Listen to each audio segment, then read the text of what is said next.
നിങ്ങൾ ഒരു saving account ഉടമയാണെങ്കിൽ account കൈകാര്യം ചെയ്യുമ്പോൾ ശ്രദ്ധിക്കേണ്ട ചില പരിധികളുണ്ട്. ഈ പരിധികൾ ശ്രദ്ധിച്ചില്ലെങ്കിൽ ആദായനികുതി നൽകേണ്ടി വന്നേക്കാം. ഒരു സാമ്പത്തിക വർഷത്തിനുള്ളിൽ നിങ്ങളുടെ നിക്ഷേപം 10 ലക്ഷത്തിൽ കൂടുതൽ കവിയാൻ പാടില്ല. അഥവാ നിങ്ങളുടെ നിക്ഷേപം 10 ലക്ഷത്തിൽ കൂടുകയാണെങ്കിൽ ബാങ്ക് തന്നെ ആ വിവരം ആദായനികുതി വകുപ്പിനെ അറിയിക്കും.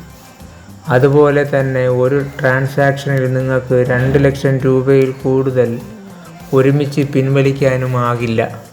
കൂടാതെ ഒരു ദിവസം നിങ്ങൾ 50,000-ഓ അതിൽ കൂടുതലോ തുക സേവിങ്സ് അക്കൗണ്ടിൽ നിക്ഷേപിക്കുകയാണെങ്കിൽ ആ വിവരവും ബാങ്ക് ആദായനികുതി വകുപ്പിനെ അറിയിക്കും.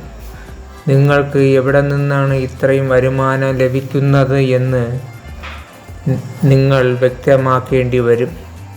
അതോടൊപ്പം തന്നെ നിങ്ങളുടെ പാൻ കാർഡ് വിവരങ്ങളും ബാങ്കിന് നൽകേണ്ടതായി വരും.